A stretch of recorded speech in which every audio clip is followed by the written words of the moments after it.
Okay, we're ready to go.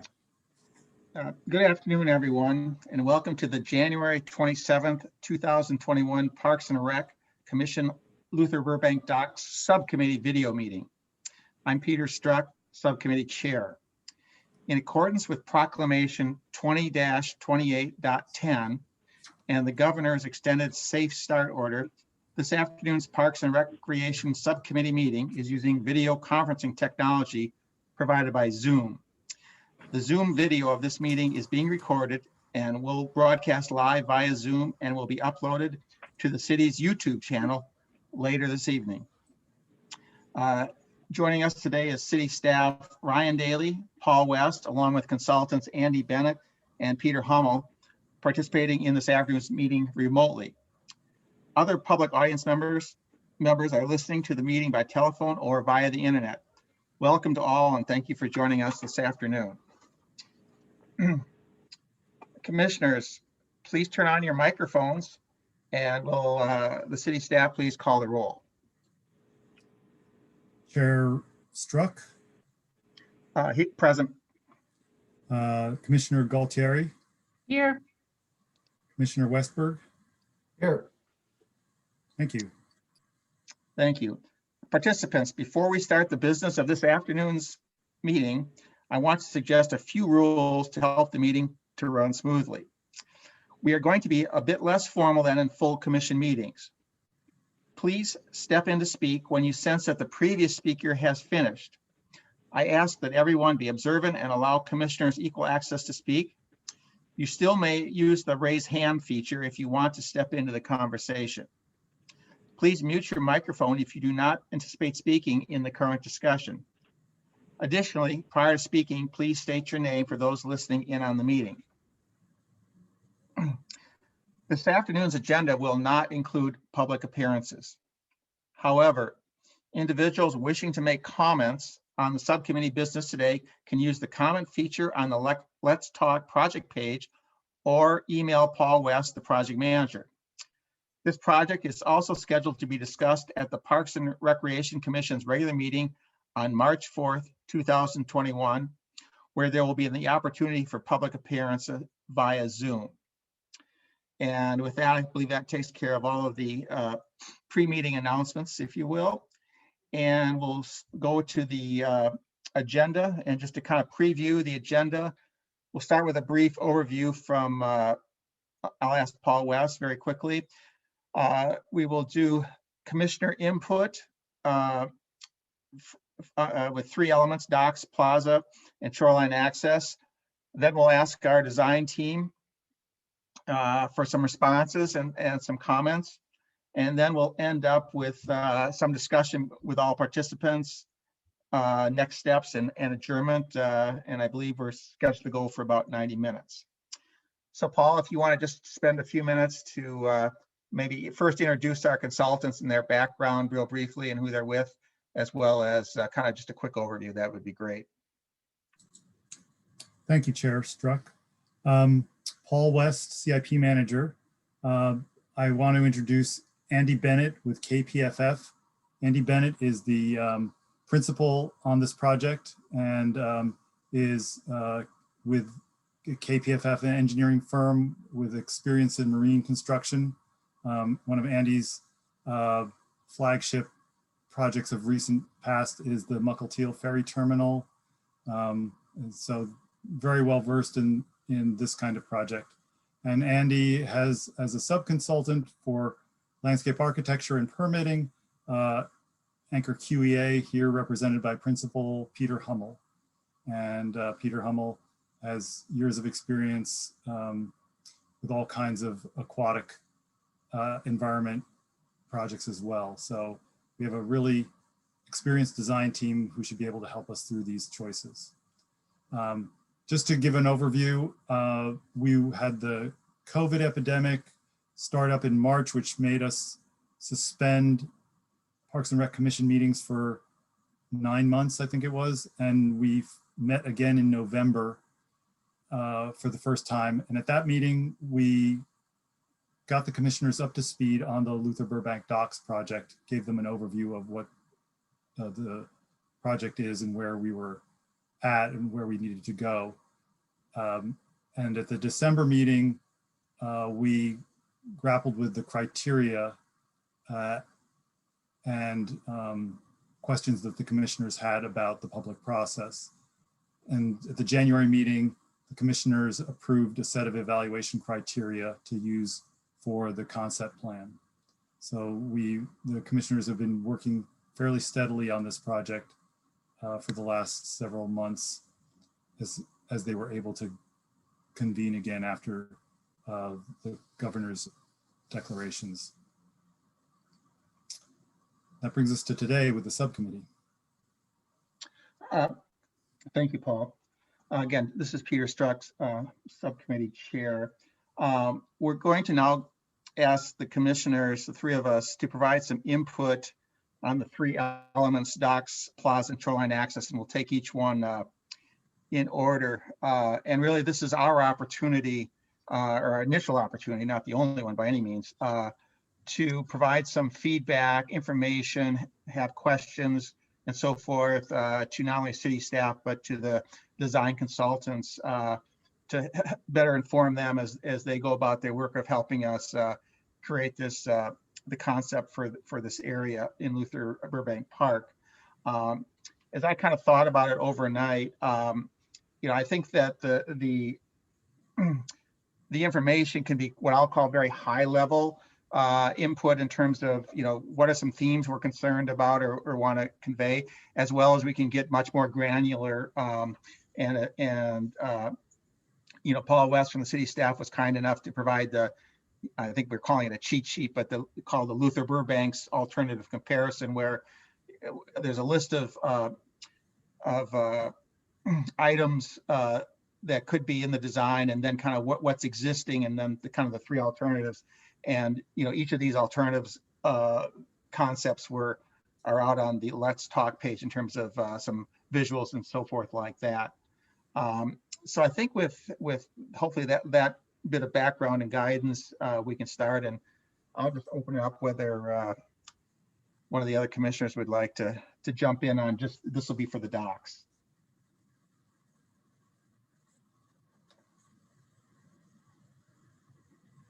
All right.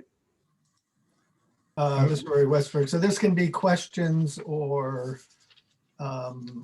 comments or whatever, correct? Right. Yeah. I think anything is fair game. Okay. Well, I guess I would start out by just asking the consulting team, sort of what was the rationale behind the three alternatives you came up with? What were you trying to, what criteria or what elements were you trying to address in crafting those three alternatives? Just looking at the docs. So Roy, again, maybe in order to kind of have this, I think the thought would be is if you have a question, kind of like you did, just pose it, and then we'll kind of go through, and then we'll let the consultants kind of come back after we've all been through it. Does that work for you? Sure.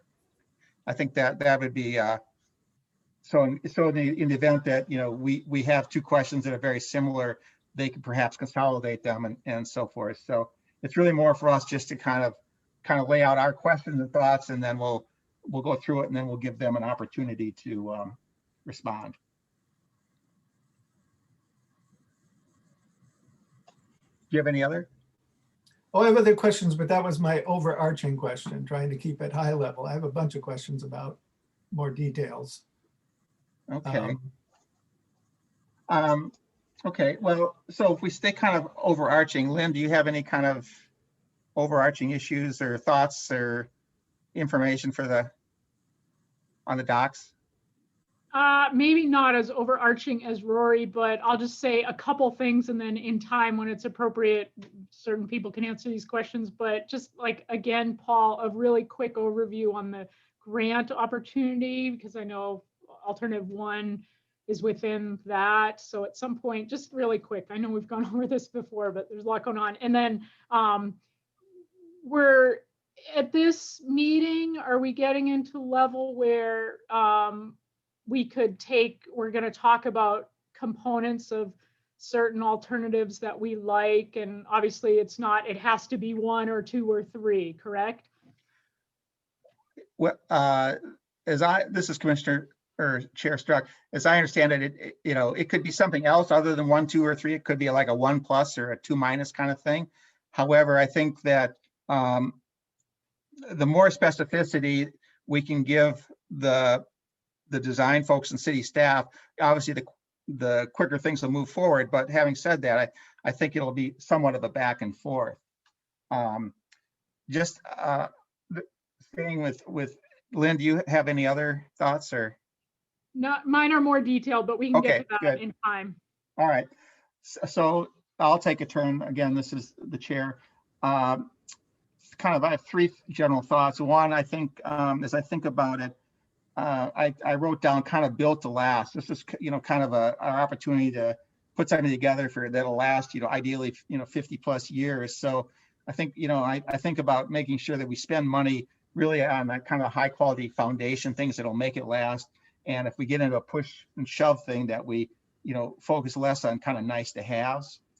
Another thought I have is at our last full commission meeting, Commissioner Cohen said something that resonated with me quite a bit, and that was paraphrasing here, but he said, water is a unique recreational feature for Mercer Island. Not all municipalities have that, and we should really keep that in mind, that this is an opportunity to really do something special. And then finally, I think it's going to be important with whatever design we come up with and so forth, is that we're able to communicate to the community, how this design really, let's say, in terms of docks, improves the aquatic environment, as well as other environmental sustainability issues. I think that's one thing we've heard from the community, and I think you just need to be mindful that we can demonstrate to them that, and again, there might be trade-offs and so forth, but there's those kinds of things as well. So if there are more specific questions that any of the commissioners have on the docs, maybe this would be the time or specific thoughts. I like alternative 1 versus 2. And ideally, maybe the best thing to do would be to ask each commissioner to kind of go through their more specific stuff, and then we'll just kind of roll through one rather than kind of going back and forth so much. So maybe Rory, if you want to, Commissioner Westberg, please. Okay. So some of the questions I had just, have to do with the different designs and the way they're laid out. So it's questions such as, are finger docks necessary for power boats? Is that something that would be an optional item?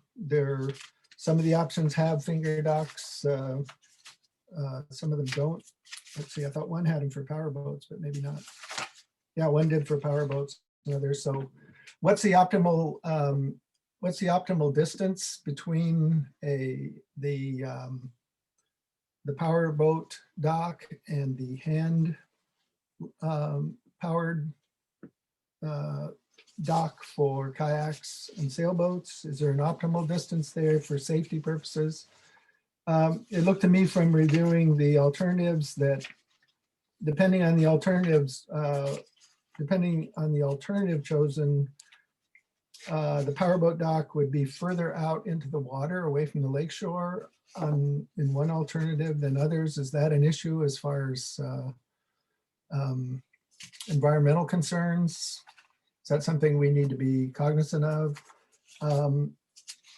Yeah, and then the question of the breakwater, based on the studies that you've done, what do we need there? What is the width, the best width, particularly for the powerboat dock that we need to ensure a adequately functioning breakwater? I know there's a 10-foot and there's a 12-foot, but performance-wise, is there going to be a big difference there that we need to be aware of? And then let's see. I mean, And then there's the issue of price, which sort of makes me feel like a kid in a candy store, you know, shopping for goodies and not knowing with no price attached to them or no way to make a judgment, a trade-off based on cost. So, you know, as the kid in the candy store, I like option 3, at least as far as the dock configuration, maybe without so many finger docks, but if cost comes into play, option 2 looks perfectly functional. They all look functional. So I guess the question is, how do you start to narrow that down and to something that's going to be realistic to do? So that's my pitch. Good, thank you. Commissioner Galtieri? Yeah, this is Lynn Gualtieri. In general, I like alternative 1, I think, for the cost option, and I'm with Rory in that I don't think that, or I was questioning the individual slips for the kayak. I know that's not in option 1, but that's what, yeah, I was like, well, I think that was option 3. But then on option 1, I was wondering if Peter, Andy, or someone could, there was a little note about the freeboard for the hand-powered watercraft might be compromised, or that's an issue. Is that an issue, or could someone talk a little more about that? But in general, I like option 1, and that's all I had. Those are all my thoughts. Okay. Again, this is Chair Struck. I just have some questions. Actually, they're remarkably similar to what Commissioner Westberg had, although I guess just phrased a little bit differently. My questions were on the breakwater effectiveness issue. You know, in the cheat sheet, we have, you know, saying 10 feet is good, 12 feet is labeled as better. I get that. But again, really to make an informed decision, I would like to kind of understand how much better and at what cost. I think with that, you know, it's easier. Similarly, with for floating dock access, you know, should you have, you know, 1 point of access versus 2? Generally, I'd say 2 is better than 1, but again, it's kind of like, what are the cost versus benefits of that, if there are any? Just trying to understand that a little bit better. Then, you know, on this small powerboat capacity issue, you know, I looking at the cheat sheet, I think it'd be good to just have or useful to have kind of a common metric. And I think it's kind of like, well, how many boats, not, you know, linear feet. I get that, and you can probably divide linear feet by some average boat size to come up with it. But I think, you know, for most folks, if you just said, well, you know, this alternative or this configuration, we can hold X number of boats, you know, using whatever assumptions there. I think that just makes it easier to grasp. And then my final question is regarding the grant program, where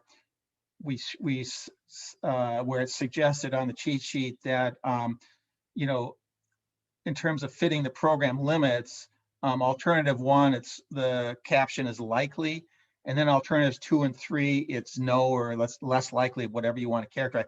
So my question is well, what aspect of these 3 make alternative 1 likely and the other 2 unlikely, is my question there.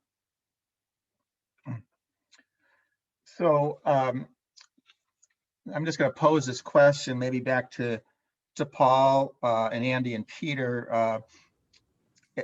Would it be better to if the consultants would want to respond to these questions at this point while they're kind of fresh in our mind, and then kind of try to wrap this doc one up and then kind of move on to the next one, as opposed to kind of doing all 3 and then kind of having them respond? Because I think they're, at least the way I think about it, they're kind of 3 separate components, and there's maybe a little bit of overlap, but very little. So I'm open to suggestions. I'm going to ask Andy and Peter to weigh in, but I think we should address, there's a lot of stuff you just laid out. I think we could probably spend quite a nice bit of time just going over these. I think it's going to be a little bit difficult if we start to accumulate more questions and don't have these ones addressed. Okay. So I'll ask Yeah. either Andy or Peter if they have any thoughts on those questions or responses. Yeah, this is Andy Bennett, and I'll get started. I'm the one who drew up the first set of three alternatives, and then ran them past Paul and drew up another set of three alternatives. And so we kind of we were looking for a sort of a minimum that just provides the function and meets the requirements well within the available footprint for overwater coverage. So that is a constraint that options 2 and 3 kind of maximized. We can't get any bigger on 2 or 3. 1 is going to be easier to permit because it's smaller than what we're taking out in terms of just the square feet of in the water structure. And beyond that, it was just to help people think about what else can we do to build up to a more and more aggressive or complete program. And they represent a spectrum, and that spectrum is essentially continuous. They're not 3 discrete things, and that's all you've got. We could pick anywhere on the spectrum for the final design. We can't get any bigger in terms of overwater coverage without having to do a lot more mitigation, which is going to drive the cost and the timeline up. If we stay within the overwater coverage, we've got a pretty good handle on what that process looks like. And, it's really hard to get a hard timeline out of the reviewing agencies because they won't give you one. But based on our best guess, we've got a good handle on it. So, when you look at the alternatives, that was the genesis of the 3 alternatives. It's just kind of, if you got much smaller than alternative 1, you're kind of throwing away a lot of overwater coverage that, you're never going to get back. So you want to use at least a good chunk of that. And it's a minimal program. It's very simple in terms of the docks. It's should be affordable within the available grant programs. In terms of, we're looking at the boating facilities grants and the ALEA aquatic land enhancement account grants. So, that's kind of the bottom end. And then the upper end is just, there's a lot more stuff going on there, particularly for the smaller boats. And to the question about freeboards, if you're getting into a kayak, you want to be relatively low, or a rowing shell, you want to be low. Canoes, the seats are a little higher. You can handle being a little bit higher. If you're talking about a small sailboat, again, they want to be maybe a little bit higher yet, so that you're kind of stepping down into the sailboat as opposed to climbing up and over. And so it just, if you're only leading one class of boats, you'd pick the freeboard that works for that. And by having fingers, what you get is, the far side of the main float can be one freeboard that can accommodate, maybe some slightly larger sailboats, but then your fingers can be a lower freeboard to better accommodate a kayak, and maybe you could take your main float and have a step in it with a ramp at some point. So part of your main float is a higher freeboard. The end of it is a lower freeboard. There are things we can do, but one advantage of the fingers is it lets you really tailor your access point for the different types of watercraft. You don't need them. There's plenty of marinas where, especially for the power boats, it's just a float, and there's cleats every 10 or 15 feet, and you tie up, and that works just fine. You can get a little bit more capacity with fingers because fingers don't have to be as wide as the main float. But then they're also, a little bit nicer because you're tied up to the finger. You're not worried about crossing lines with the guy who came in and tied up after you, and now his line's on top of your line. And so it just simplifies things, but it's absolutely not necessary. Kind of looking at the questions. In terms of the breakwater, 12 feet is going to be a little better than 10 feet.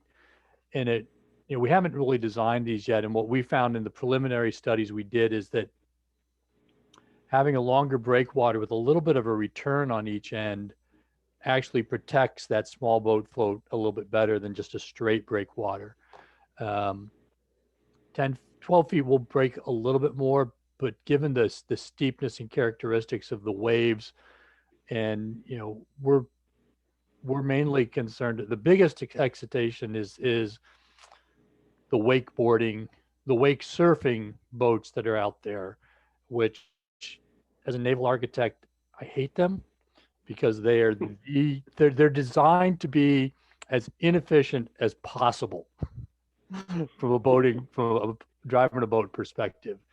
They're designed to make a huge wake so that you can surf it, which means they're just horribly inefficient. And personally, I don't like them, but that's a very unique characteristic of wave, and we can tailor the performance of the breakwater to, take the energy out of that type of wave. Fortunately, it's a short, steep wave, which doesn't propagate as well as a longer wave. And so it's easier to mitigate those waves. So the 10 to 12 feet is kind of the range. We may not even need to go to 12, but just to give people an idea of what we're looking at. It's probably not going to be 20 feet. And if we get down to, 6 feet, that's not going to do any good. So it's going to be in that ballpark. I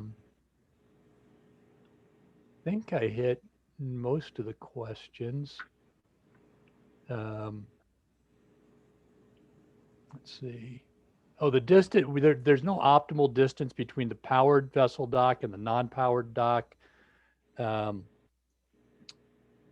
You probably want, I would say at least, 2 boat lengths between, if we have fingers, between the end of the finger and the non-powered dock, because, a boat's going to back out and turn mostly within its own length, but it's going to come out a little bit more.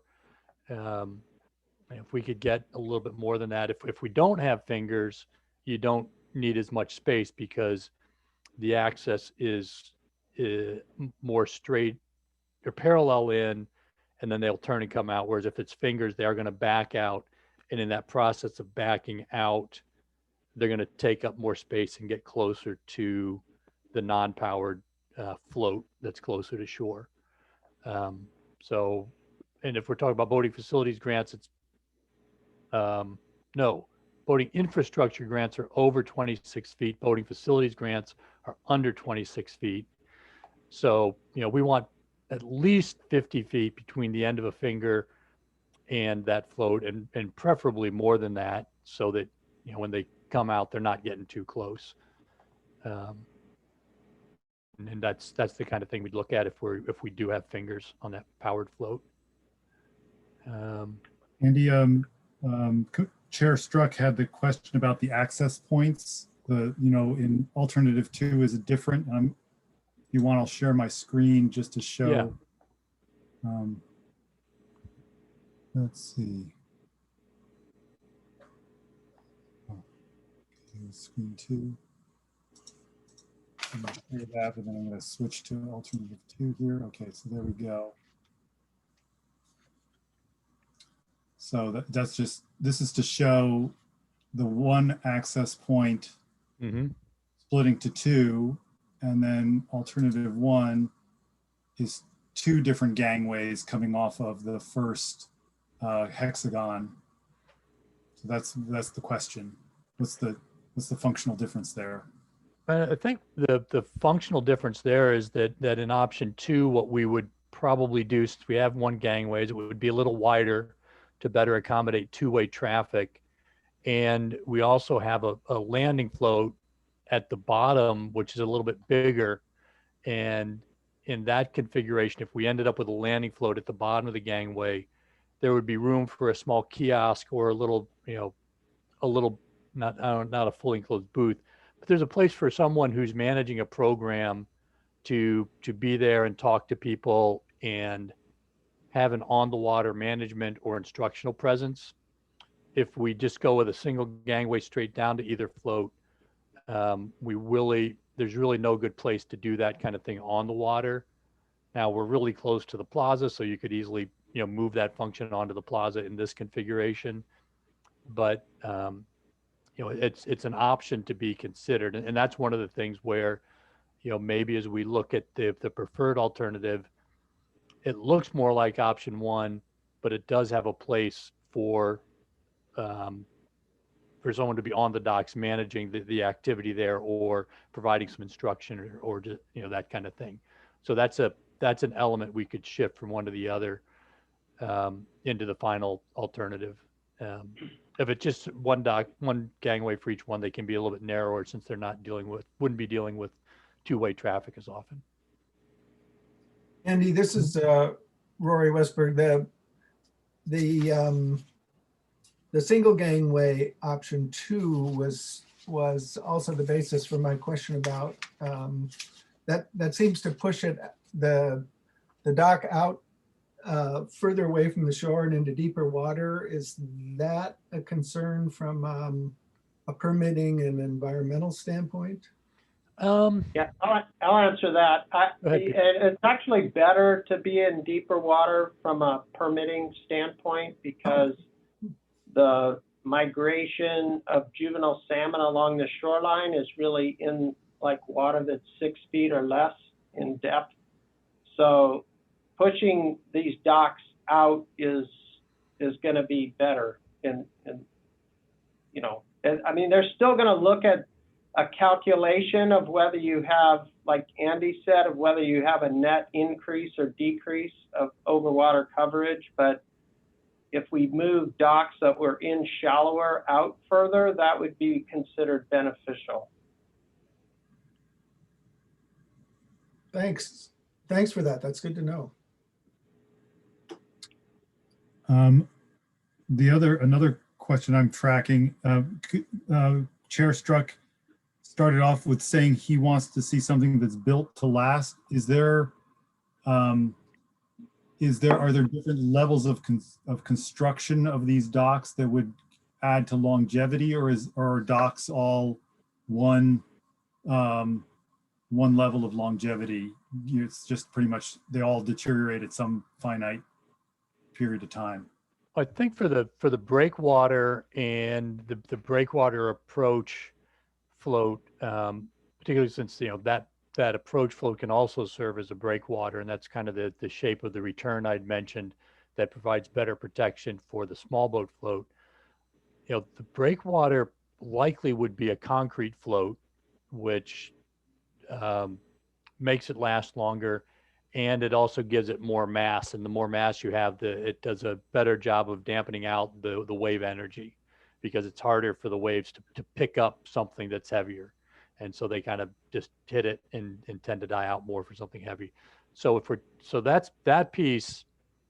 To be an effective breakwater, it's got to be heavy, and it's probably going to be concrete. And there might be some other things you look at, but none of them are really going to work as well as concrete for that. So there we don't have any. The choices are more limited. The good news is the material that is likely to be used is going to be the longest lasting material, especially in a freshwater environment. Now for the small boat float, there are lots of different materials. Some marinas you'll see the wooden floats made out of timber instead of other ones you'll see steel or aluminum. And the framing, a timber frame obviously is not going to last as long as an aluminum or galvanized steel frame. The tubs that will typically get used for buoyancy for these are an HDPE tub, which is then foam filled, and they're actually pretty bulletproof, and they're pretty standard, and they'll last typically 20 years or so. They're also relatively easy to replace if needed. And so it's really comes down into the framing material and the decking material. We'll be required to use a light transmitting material, so an open grating of some sort. And with that, typically you would go with probably a fiberglass or perhaps a metal open grating. but the pultruded fiberglass gratings tend to last longer. And so we would probably want to go that way to get the light transmission and be ADA compliant, and get some longevity. So there are some choices out there. But the biggest choice would be the framing material. A timber frame dock's going to be a whole lot cheaper. It's also going to need to be replaced quite a bit sooner. Okay, great. I'm looking at time and thinking we should probably start wrapping this up. The one topic that hasn't been addressed yet is the grants and funding. There were, I think all the commissioners had some question about that. I'd just like to share another screen here. And just go over grant funding really quickly. Hey, Paul, well, can I also respond to one thing that one of the commissioners said about mixing and matching elements between alternatives? My understanding is that, we're looking for feedback on each component shown in all the alternatives as to whether people, feel strongly about including it or not. So definitely the preferred alternative can be a combination of parts of all three of them. There's no reason we can't do that. Right, great, thank you. Here's a table of the targeted grant programs. Boating facilities is the one that funds the small power boats. That's the one that is currently funding this work. It's less competitive, easier to get. It has a lower match, it has a 25% match, and you can see the amount in that is almost $15 million. It's a very well resourced program. That requires a pros plan, so your work on the pros plan helps the docks. And I'm going to talk a little bit about how that relates to the non-power boat in a minute here. But boating infrastructure grant, we've applied for the boating infrastructure grant for large boats, which will repair the North Pier. And we're waiting to hear any week now about whether we get that or not. That's a smaller pot of money, but it also has fewer applicants and it's not that competitive either. Although we're competing at a federal level, at the level that we're trying to fund. So I'm not sure how that's going to go. Then ALEA and these last two, ALEA and Washington Wildlife and Recreation Program Water Access, are two programs that are for the things like the floating docks for kayaks and canoes and sailboats. Those are more competitive and they're not as well funded, although ALEA is pretty well funded. But those have a 50% match requirement. I'm going to just go to another diagram that I have here. Let's see.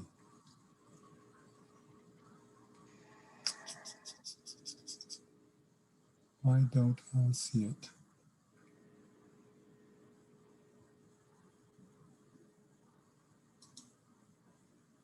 Huh.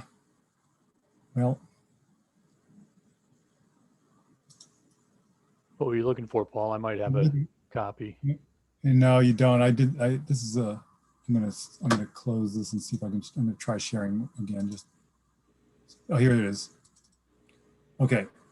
So for the purpose of the dock complex that we're talking about, we're gonna have to figure out which part of the docks is funded by boating facilities and which part of the dock is funded by the non-motorized grant sources. And the way we do that is we look at how many boating slips or boating spaces are on each component. So for in this example, the blue docks are the power boat docks. Let's say they can accommodate 10 power boats. And let's say the green dock, which is the kayak dock, can accommodate 10 kayaks.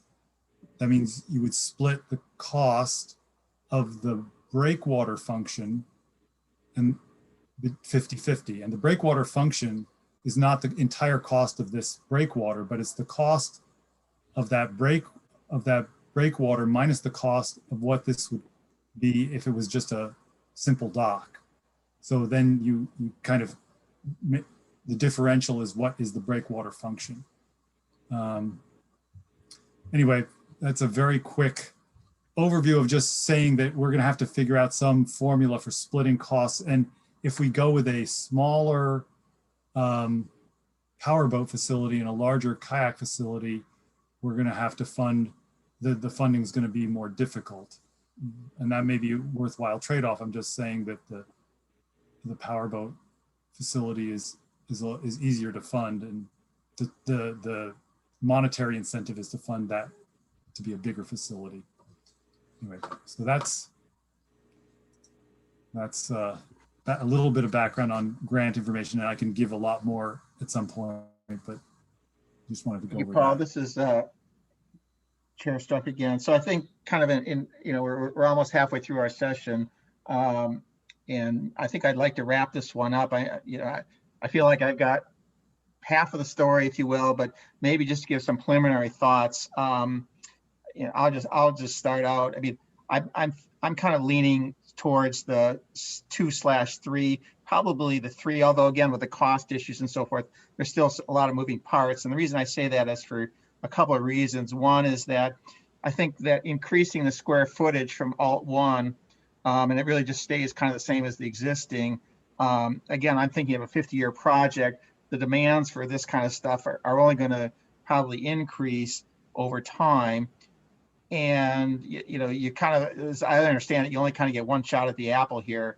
And you can't, it's difficult to kind of go back and say, well, we want to do this or that. So, and I think that most of the benefit is kind of coming to the non-power craft. And I think I'm sensitive to Paul to what you just said, but I think, in looking at our priorities, there was clearly from the full commission, a high priority was given to non-power craft over power craft.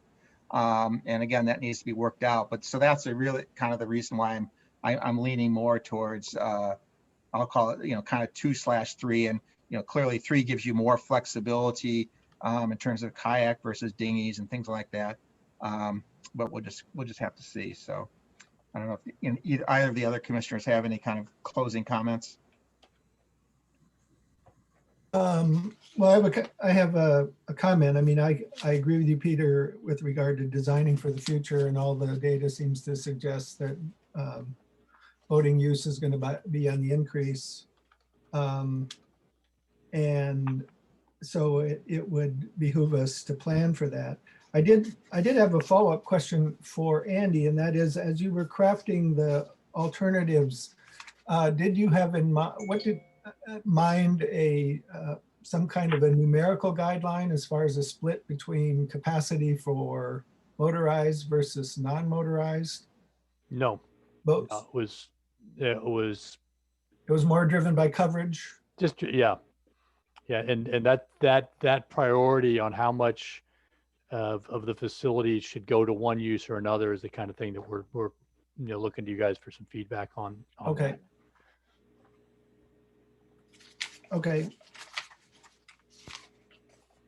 Yeah, I mean, I don't know how many finger docks we need or whatever, but I think that building in flexibility and building in capacity is the way we want to go, in my opinion.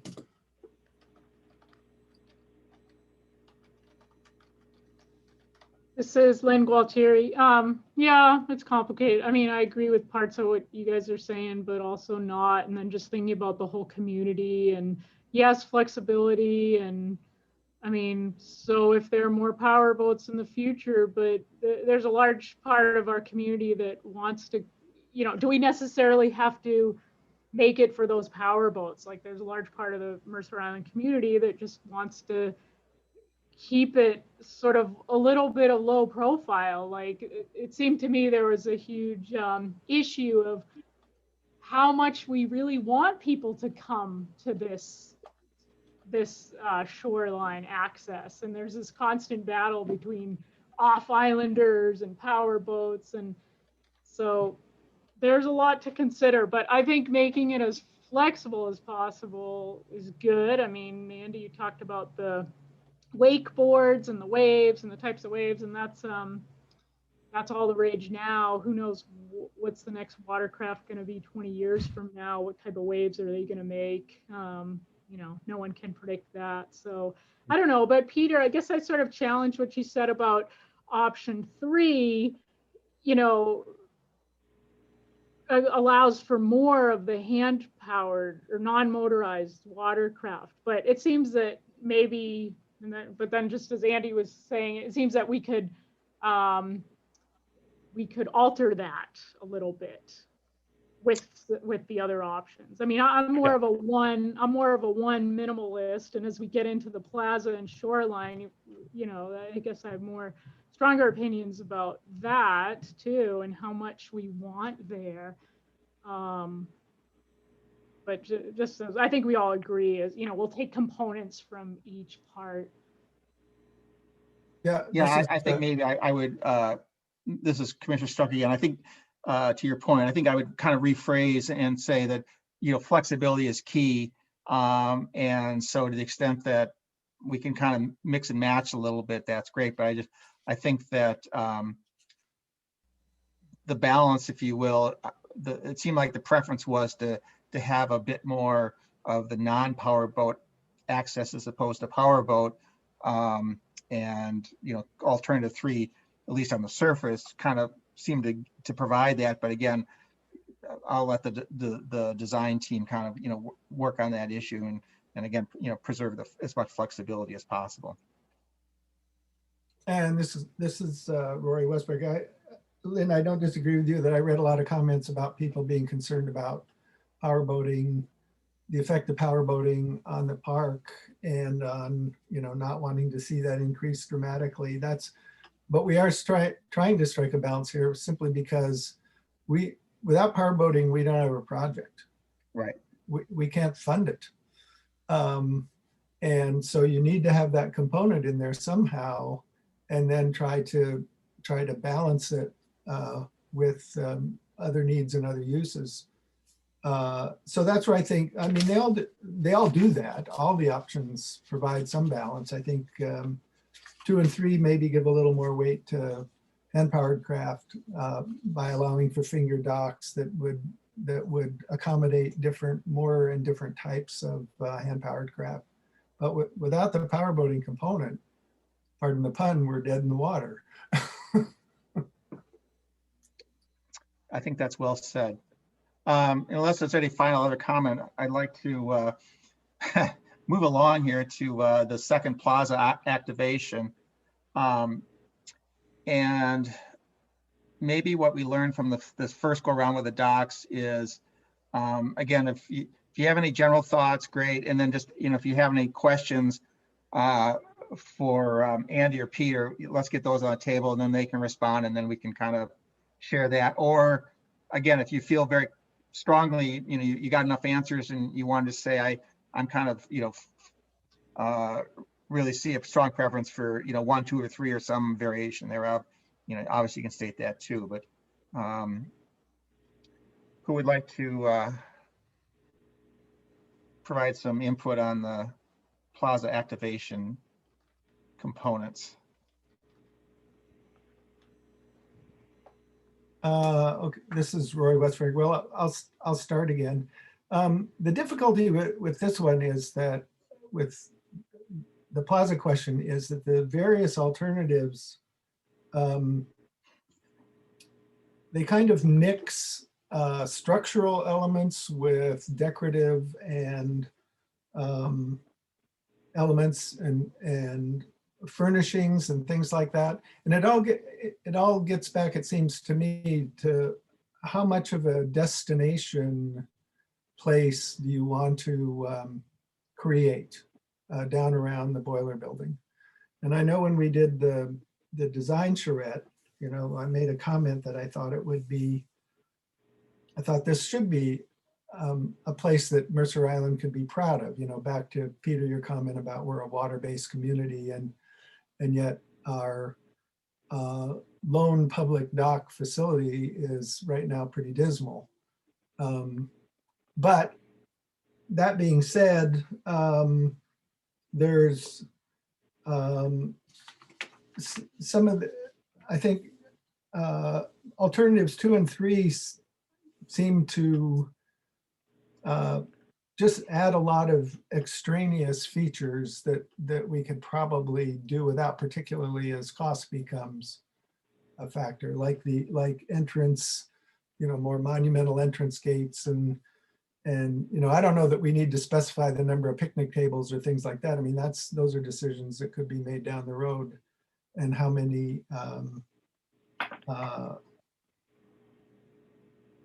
benches and that sort of thing. I think you need seating, you need public seating.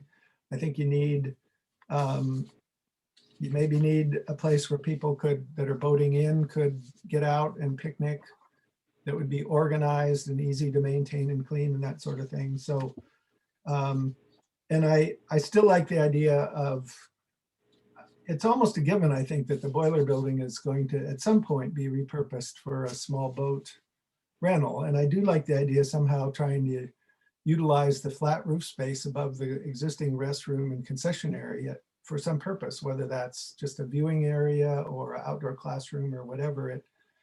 It appeals to me from the standpoint of something we can use to have youth programs or whatever. So with that in mind, I'd sort of gravitate toward option 3 with some modifications, with just concerning the plaza. I have concerns about whether or not, as far as the North Beach area and the ADA accessibility requirements there, I have real concerns about running a concrete path out through that cobble beach and then putting a concrete ramp into the water. I think I think we need to talk about that in terms of what are we trying to do here, and what are the requirements as far as ADA accessibility. I think definitely we need to connect the existing ADA trail to the plaza area. That's a given. But what are we trying to accomplish through the beach project? I just would be leery about, I'm leery about putting in concrete down there, and wonder if there may be alternative materials. If we need to provide ADA access to the water for boating programs or other things, whether there are alternative materials that could be used. Okay, well, I think we'll talk about kind of ADA a little bit more in a second, but Lynn, any thoughts? I mean, I think we kind of know where I think Rory gave us a good view of kind of where his perspective is. Yeah, I agree with a lot of what Rory was talking about, and the decorative elements, I think, sort of keep to a minimum. But one big question I had, but then Rory, you were saying, I think it's a given that the boiler building is going to be used as a sort of rental facility. So I wasn't sure about that. And so I was like, you know, if we are going to build that up to little, you know, kayak rentals, paddleboard, then that kind of changes things a little bit for me, or not changes, but it's just something to consider for the plaza, I guess. And then if you've got like exactly where are they going to be bringing the boats out, and you know, you've got educational signs, and I'm just kind of wondering logistically how that's going to be and how crowded it is. And then I guess I didn't understand. I guess the ADA thing is more like in the shoreline category, but Yeah. Okay. But then Rory, you were saying ADA, maybe for ADA accessible boating programs. And I was like, oh, okay. So I'm not sure. Anyway, I'm a little confused and all over the place, but if we are having to provide ADA or wanting to provide, you know, ADA boating program access, then that's a different story. Yeah, sorry, I mixed the shoreline into the the plaza. That was shoreline. I was waiting to do shoreline. Yeah. But shoreline was second, Peter. I thought we were going to be talking about shoreline next. Yeah, week. well, Roy was kind of on a roll there, so we kind of let him go through that. So this is Commissioner Strack again.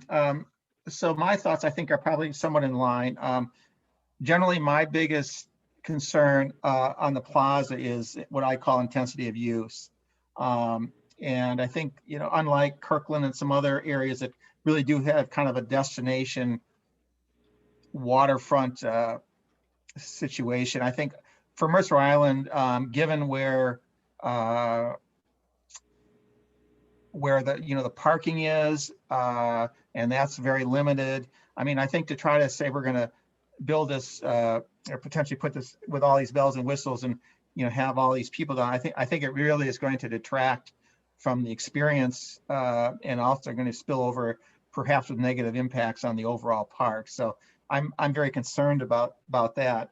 And as kind of given that overview, you know, I think that, you know, I think less is more. So, you know, looking at kind of going through here, my notes here, you know, individual and group seating. Yeah, you have to have a little bit of that. But again, I think, again, kind of alternative 3 is probably too much. Kind of the informative and interpretive signage and so forth. Again, I think less is more, and I probably prefer to have it, if you're going to put signs, put them on a building, not put them freestanding, just to kind of create more openness. You know, I think one other thing on exterior lighting, you know, I really do think of kind of the glare issue and so forth on the water, et cetera, et cetera. So I think that, again, obviously you have to have some amount of lighting for safety standards and so forth, but I think the more you can reduce the glare by having, you know, lights that are highly focused or close to the ground as opposed to mounted on tall poles, I think is good.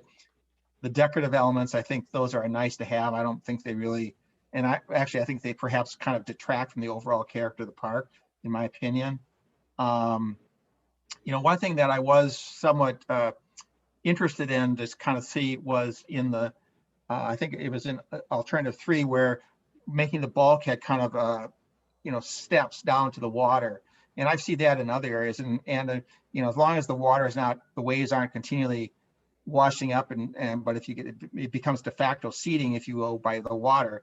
That was something that that interests me as a possibility. I have no idea what cost that is versus something else, but that would be something of interest. And I would agree with Roy, you know, to the extent that we want to have, we did list, you know, youth education and so forth as kind of a high priority. And I did kind of like the idea of, if you're going to, you know, use the top of the bathroom for a outdoor classroom, it's kind of, you know, getting a piece of property to kind of, or a footprint to basically serve two purposes. That you know, made some sense for me as well. And then again, in I think it was in alternative 3, where there was on landscaping, that there was in the schematic, they had some trees and so forth, which again, depending on what kind of trees there are, how big they're going to be, kind of what's the maintenance issues related to them. But I think sometimes they help in terms of diffusing density and intensity of use. So those are kind of my thoughts of the plaza activation, or the plaza area.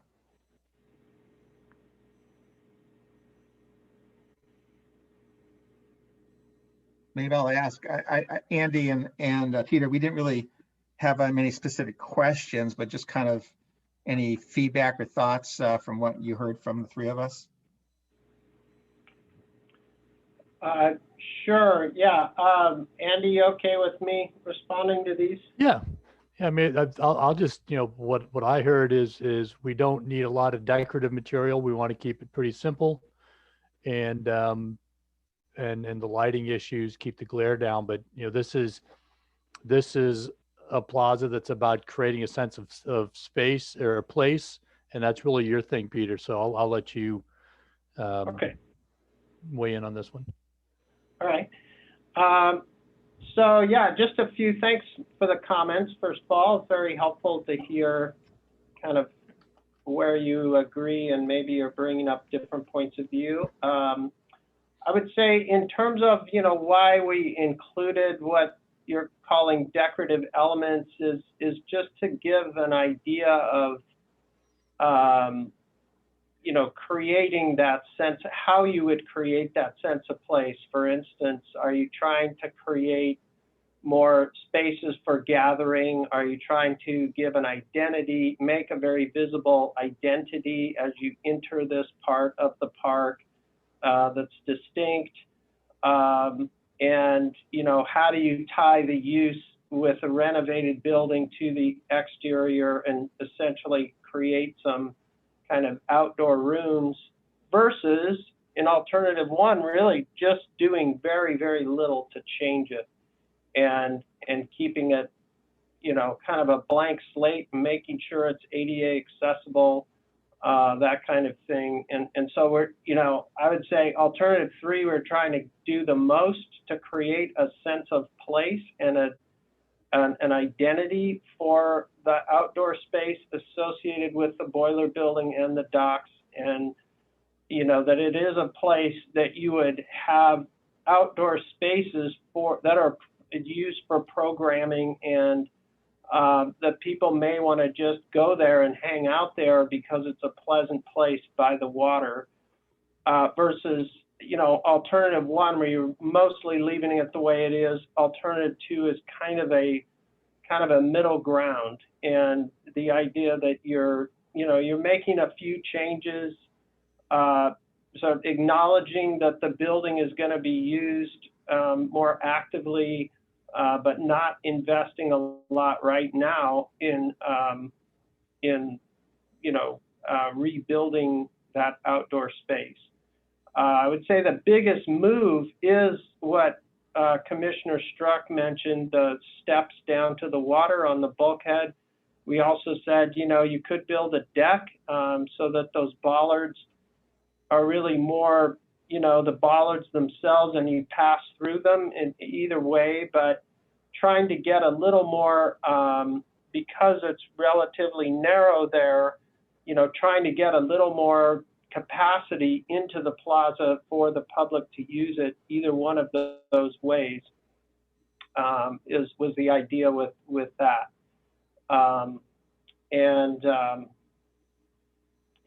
I think we are assuming that the boiler building will be renovated and used in conjunction with the docks in this plaza at some point. We don't have the funding, as I understand it, right now to do that, but we're making the assumption that it's just a matter of time that would happen. And then I think the only other thing I'd say is, most of what we're sort of informed by here is the general direction in the master plan, and trying to be consistent with that, and giving some more specificity to some ways you could do that. By no means is this the only way, and it could always be done in the future, and you kind of put a minimal amount of money in it now. So I think those are my main comments. And I'll just wait on the access to the beach. So just because Commissioner Westbrook's comments, because I think that was going to be the separate topic at the end. Right. Thank you. Okay. Well, before we just wrap, any other or commentary back to either Peter or Andy from what they said, or everybody's appear to be good? Well, I have a question for either Peter or Paul, concerning the paving of the plaza area. So alternative one has us repairing the existing paving so that it's free, I guess, of uneven cracks and bumps and stuff like that. And is that a long-term solution, or is that a stopgap solution? No, I'm glad you brought that up, because the the paving, the concrete unit pavers that are in that plaza right now are getting to the end of their useful life. They're fairly brittle. They break. We had to, when we repaired the Handsome Bollard masonry, we had to salvage some. So here, what the problem is when you redo that paving, you're going to open a can of worms because there's an underground storage tank that if we're going to redo that paving, we're going to probably want to deal with that underground storage tank. So that's going to probably increase the cost. But I do feel like we probably do need to plan for a new paving system there at some point. One of the things I want to emphasize about this concept plan is this is kind of like a little mini master plan, maybe, that we could identify elements in this concept plan that don't actually get constructed in this dock project. They could be constructed at a later date, but the idea that they're part of the concept allows us to move forward on them as money is available. Mm-hmm. So I think the plaza paving is one of those things where we would probably not try to fund that with any of in the dock project, but it could be a CIP project in an out year. Okay, thanks. I wondered about that because it didn't look to me like the paving that's down there had long to go. No. And the trees are heaving the pavement. I mean, to do the repairs in alternative one, I don't even know if that's feasible because the tree roots are so invaded into that southern area of the plaza that the solution is probably to remove the trees to fix the paving, and so then you're into all kinds of stuff. Okay, thank you. I think give you some good feedback there. So the last section is the shoreline access. Commissioner Westberg already talked a little bit about a couple questions on ADA access to North Beach. I'll just add, do you have any other commentary or questions, Roy? No, just I like the idea of a, where is it? Of the viewing bench down there on the beach, or some, I think it was called. But that was in alternative 3. But that could, I'm not sure what's on there now. That could be a log even, I guess. Okay. Commissioner Gutierrez, do you have any questions or initial thoughts? I like the STEP idea, which you also mentioned, Peter. I was wondering if someone could talk a little more about the year-round ADA access versus high water. What exactly does that look like? Because I think it would be good to have year-round ADA access, but not fully go alternative 3. So, but I don't really know. If you guys could tell me a little more about that, that would be good. I had that very same question, so maybe that's a good one. And before they answer that, any others, Lynn? Okay. So maybe the other question I had, in addition to kind of understanding the different types of ADA access, was that, the comment about using North Beach as a launch point for watercraft, non-powered watercraft. The question I had, does this suggest that either there's insufficient capacity at the docks that we talked about earlier, or is there a particular watercraft that can only be launched from the shoreline, or that's their preference? I'm just trying to understand a little bit more about that. Maybe somebody can provide that background. And those are really the only 2 questions I had. Okay. All right. Andy, you okay with me answering these? Yeah, go for it. Okay. All right. All right. Well, let me start with Commissioner Westberg's earlier comment first about the ramp in alternative 3. So we aren't, we aren't saying what material these are made out of. If it's there year round, you're right, it would probably be concrete. The idea, I think, is, but on the other hand, I would say, if we just had something out there during the summer, for instance, it could be there are mats you can roll out for ADA access. They're not really made to go underwater. So, and I would say in terms of ADA access, the access really should be to the beach as opposed to ADA access for launching at the beach. It makes more sense, in my experience. We've worked on a couple projects, Maidenbower Bay Park and also the North Shore Recreation Area we worked on with KPFF, where we provided boat launching facilities for people with disabilities, and all those facilities do need to be on docks.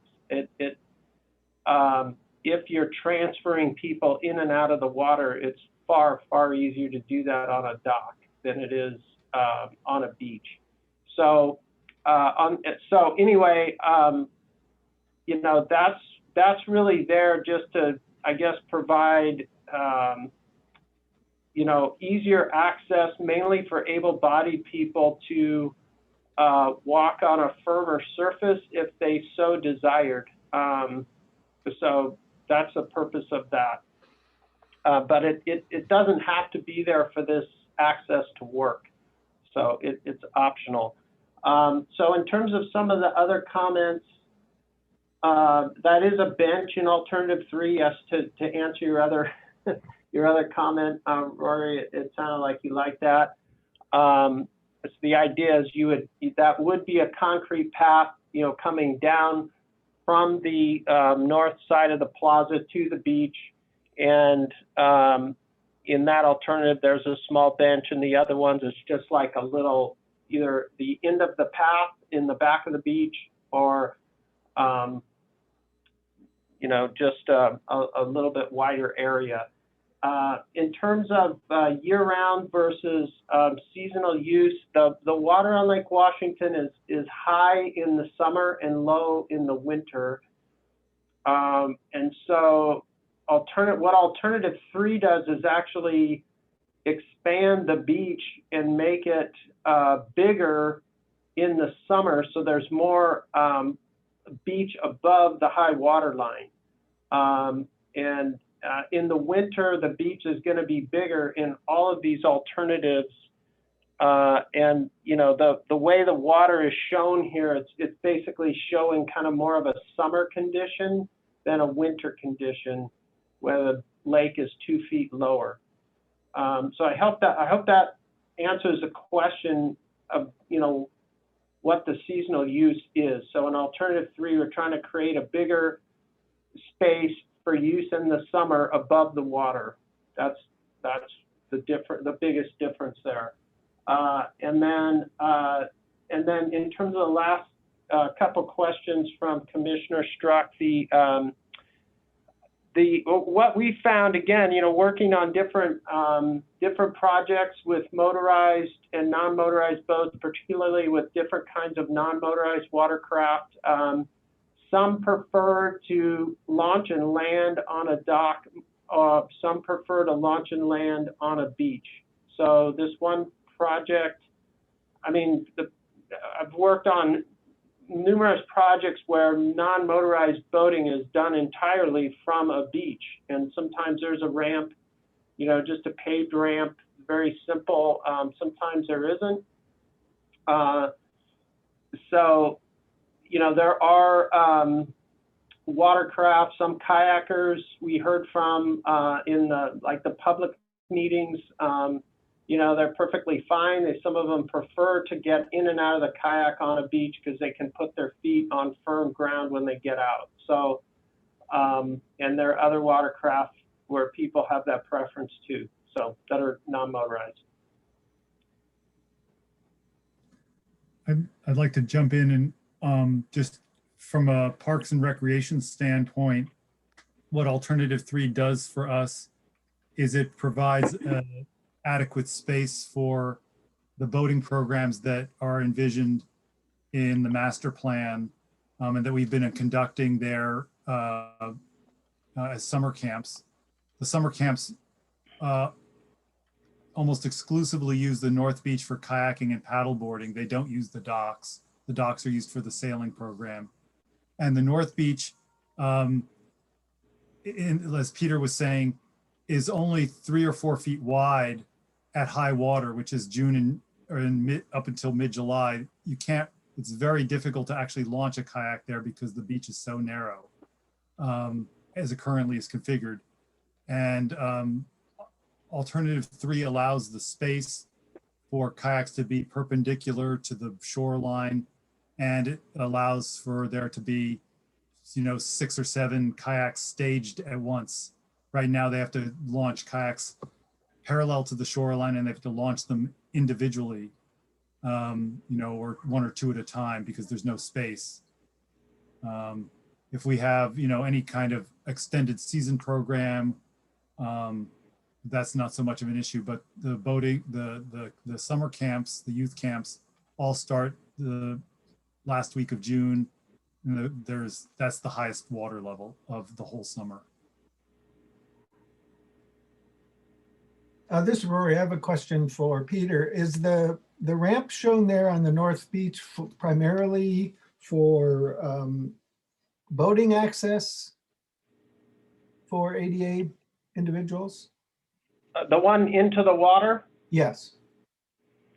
Yes, it would be for that purpose. Be for loading or unloading boats. Right. But like I say, the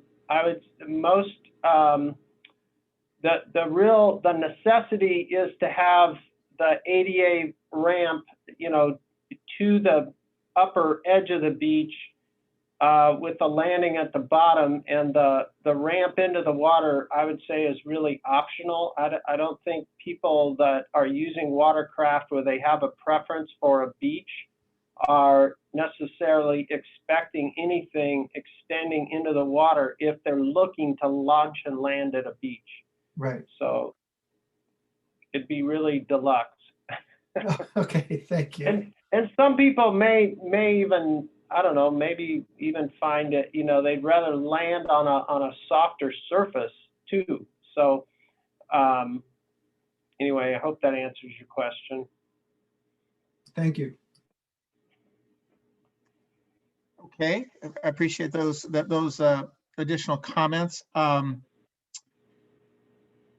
And Paul, maybe this would be to you, kind of this idea of the larger beach and kind of the sailing program, or not the sailing, but the other watercraft programs and so forth. And I know that, we had, the full commission had placed a high emphasis or high priority, I guess, on the, educational aspects and so forth. And kind of looking at the diagram, I mean, how much bigger would the beach be under kind of as you were suggesting, under Alt 3?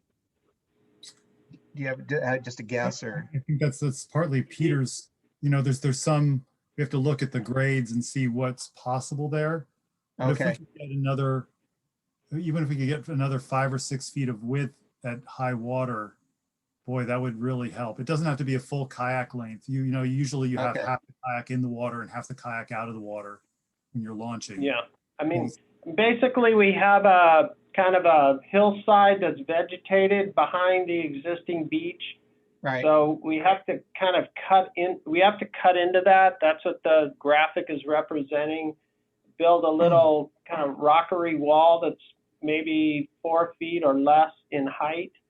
And, we're looking at something, what that represents is about a 40-foot length and at the widest point, it's maybe about 15 feet, something like that. And the tapers on the ends. So, I mean, I think the number of kayaks Paul's talking about, having there is possible. They wouldn't, depending on how long they were, they wouldn't necessarily be entirely out of the water. I mean, some kayaks are longer than 15 feet, but they're, maybe their longest would be like under 20. So, unless they're triples, but anyway, you definitely could fit more boats up there and beach them than you can now. This is Rory. I did see a comment in reading through some of the comments on surveys and other things from a kayak group about putting some kind of device in there to be able to tie off your front painter or something like that on the to secure your kayak. Yep. That would be helpful, and that would be easy to do. It could just be some logs or something like that are relatively, reasonably small diameter and up off the ground a little bit. And Paul, this is Commissioner Stark again. Does the swimming beach area, do kayakers come up there do they use that at all to kind of beach right now, or is it not? Or you don't know? Well, if it's lifeguarded, the lifeguards prohibit kayakers. Okay, all right. We do have a schematic design for the swim beach that has a separated kayak launch there, which if we're going to have people bringing car top boats to Luther Burbank, that would be the place to launch them, because they don't have to carry them down a hill. They can roll them in on a fairly level pathway from the south parking lot. But that's different. I don't see that as replacing the need for kayak access here, because this is where well, actually there's restrooms there too. So that there may be, you're right, maybe there is some fungibility in terms of whether we have a water trailhead here versus down at the swim beach. Yeah, and that's exactly what I was getting about, is if there were other areas, and I thought specifically of the swim beach because of the restrooms there and so forth, and just saying, are they kind of fungible or not? But I think clearly we want to, well, I should speak for myself. Again, I kind of go back to the educational aspect, and the extent that, it makes the watercraft type programs, which again is a unique thing for Mercer Island. It makes it, I guess, much more feasible / accessible, easier kind of thing going forward. So, Peter, this is Roy. I think kayakers also use Calkins Point since it's been redone. okay. The beach down there, and there are picnic tables, you can pull out and have lunch and that kind of stuff.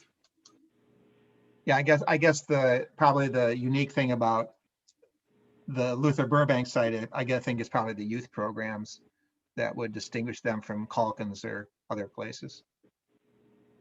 So, okay.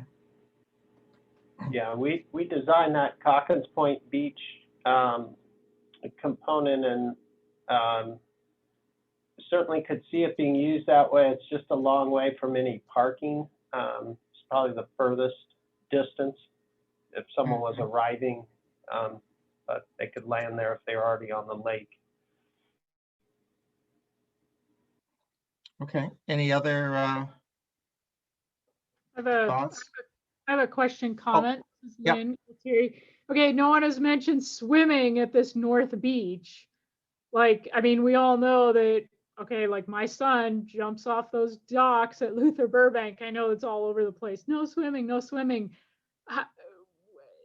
Is there gonna be swimming at North Beach, or is that gonna be like really enforced and like there's absolutely no swimming there? What's going on with that?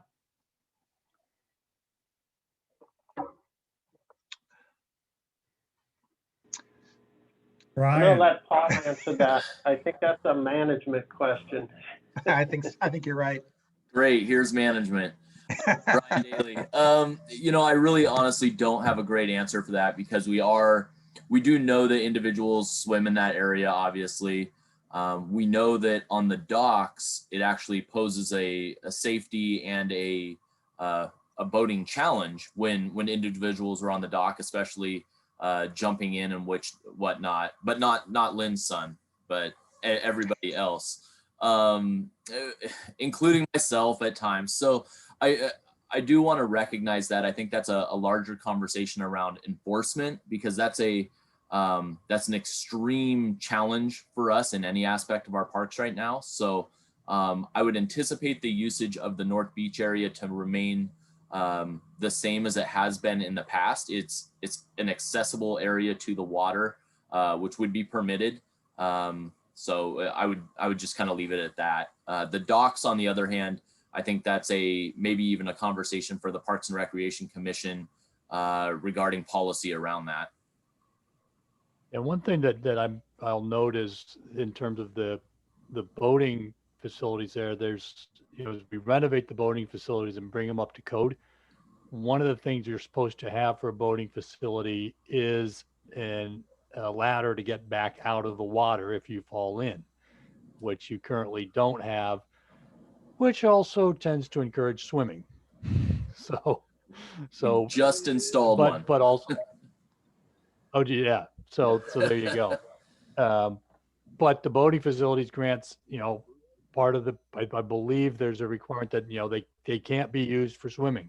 So there's an enforcement policy thing there. But having a ladder is a safety issue that encourages swimming, which we don't want to have. So it's, we're going to leave that in Ryan's hands and not something we can really manage well from the design side. Okay, I see by the clock we're at 4:28, so we're going to wrap this up. I think what I'd like to do is just throw it back to city staff and the two consultants, just to say, is there any kind of burning question you'd like, feedback on real quickly, or do you kind of say, hey, we've got enough to sift and winnow and blah, blah, blah, to go away until the next meeting? So I'll just stop there and throw that out. Chair Struck, I'll jump in real quick right off the start. In regards to the ADA conversation, what we need to do and maybe what we should do, oftentimes are two different conversations. Us being an island, Mercer Island obviously being an island, we have extremely limited access to our waterfronts right now for individuals who may be mobilely impaired. So I just want to put that out there that we are sitting on an opportunity here to meet the needs of a section of our population. And I know that these three commissioners that are on this call have shared those opinions as well. And I appreciate that being on the forefront of your guys' minds as well. So thank you. Okay. All right. So hearing none. So I see that our next subcommittee meeting is scheduled for Wednesday, February 10th. I'll look to Paul in any other kind of next step or things that you want to just let the community and the subcommittee know kind of going forward here. Peter or Andy, you can correct me, but I think we're going to just take the input that we got today and, come back with some, rough proposals the next time. They may not be graphic representations at that point, but, I'm going to be relying on Peter and Andy to kind of synthesize what you've asked for in today's conversation and come up with some directions that we could present to the commissioners next time and have next time is a 3-hour meeting. We'll have a break in the middle, but that's a 3-hour meeting. So we can really dive into, get going as far into the weeds as we need to get this way you guys want it. Yeah, I think- and if I can speak for all of the commissioners, I think that especially with a 3-hour meeting, I suspect there's going to be a lot of information to digest. And so to the extent that you can get that to us, as early as possible, so we can kind of ponder it, think about it, and so forth, I think it'll be a more productive meeting. So Okay. I will just throw that out there. And So this is Rory. Would it be possible for the next one to have some ballpark cost information? Kind of put into context the proposals?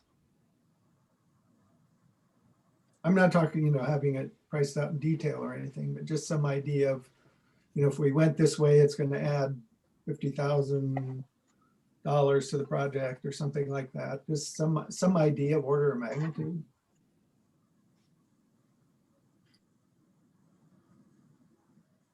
I mean, we have, and I'm just talking about the dock element of it.